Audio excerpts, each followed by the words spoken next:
That is the plan of action for 2010.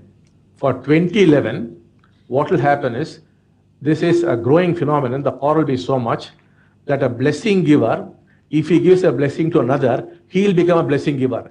There is no need for him to attend any course to become a blessing giver. All that he needs is a blessing from a blessing giver. He also becomes a blessing giver. This should happen in 2011. In 2012, these blessing givers should form small groups across the world. They can form small groups in villages, in cities, in the particular areas, or wherever they want. They can form groups of 50 people, 100 people, or 200 people. They should form these groups. Then we will teach them how, it's a very special kind of diksha, how to give dikshas to themselves. The entire group must give dikshas to themselves. When these kind of dikshas are being given, what will happen is, everyone who receives this kind of diksha would start automatically growing in their consciousness. This giving dikshas to each other should happen there 2012. Then people's consciousness would so rise. If they are Christians, they would begin to experience Christ consciousness. If they are Muslims, they would experience the essence of Islam. If they are Buddhists, they would experience Buddha consciousness. If they are Hindus, they may experience Krishna, Rama's consciousness. If they are atheists, they might feel very close to the universe and the earth. So people will be able to go into different states of consciousness. It will not be the same. It will depend upon his background, his conditioning, and his seeking. Since it will not be the same, we are not calling it sameness, we are calling it oneness. Though one might have a Christian experience, one might have a Muslim experience, one might have a Buddhist experience, all of them will feel very close to each other.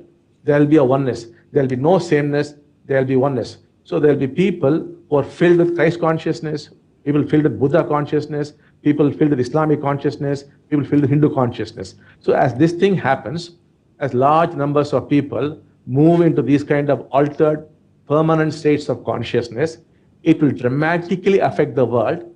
So even those who have not received the blessing, they too would start moving into higher levels of consciousness. And as man moves into higher levels of consciousness, most problems should slowly disappear.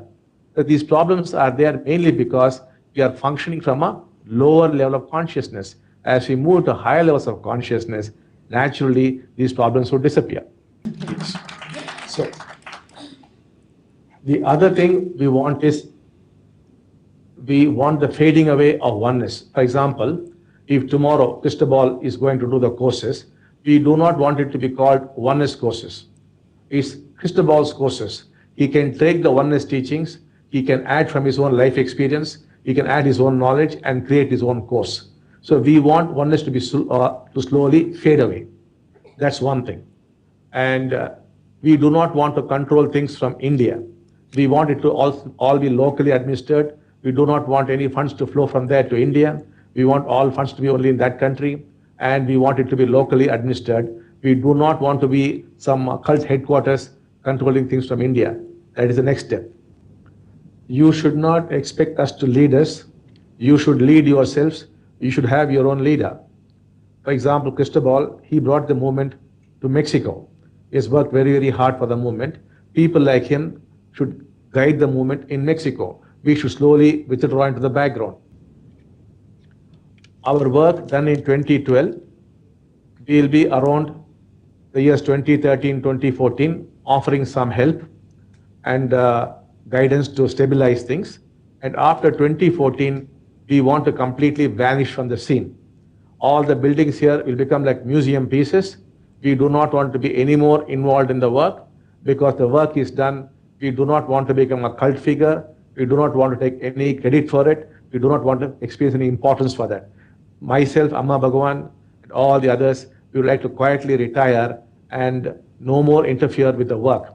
My successors are not my son, not my acharyas, not my dasas. My successors are the people. The people take over the movement.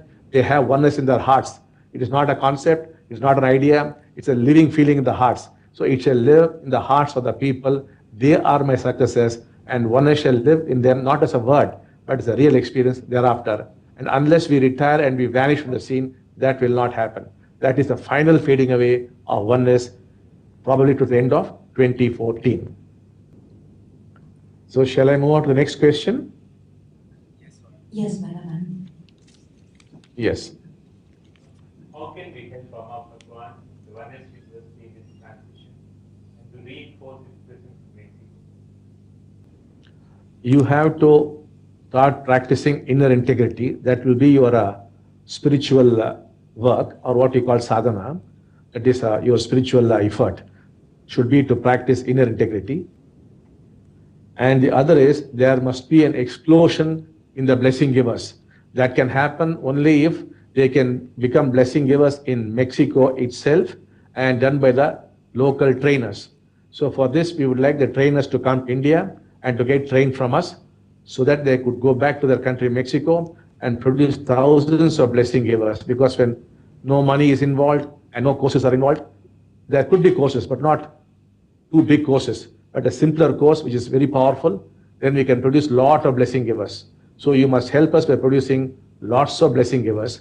Remember, what is happening is, this is a phenomenon.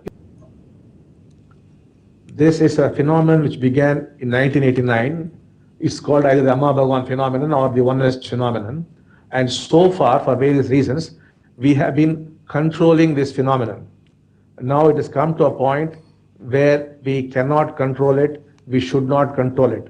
It should be let free. What is holding it back? One is the heavy charges.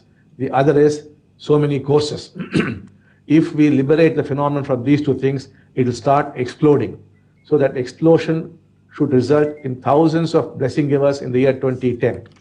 And in 2011, as I said earlier, the next help you can do to me is the blessing givers, produce blessing givers. That is in 2011. And 2012, you must start organizing yourself into small groups, like the group that is sitting in front of me there, into small groups, and you must start giving Dikshas the way we would teach you to each other and move into higher states of consciousness. It can happen in Italy itself and through the Dikshas which you will give yourselves. And then after 2012, your state would continue to grow and to grow and to grow. There's no end to it. So let us liberate the phenomenon. Yes. Shall we move on to the next question? Pasamos a la siguiente. Yes, Bhagavan. Yes. Going to the seventh question. What is required to become a oneness trainer? What is required to be a oneness trainer is, there must be great passion to help mankind and especially participate in this vision of 2012. That is the qualification.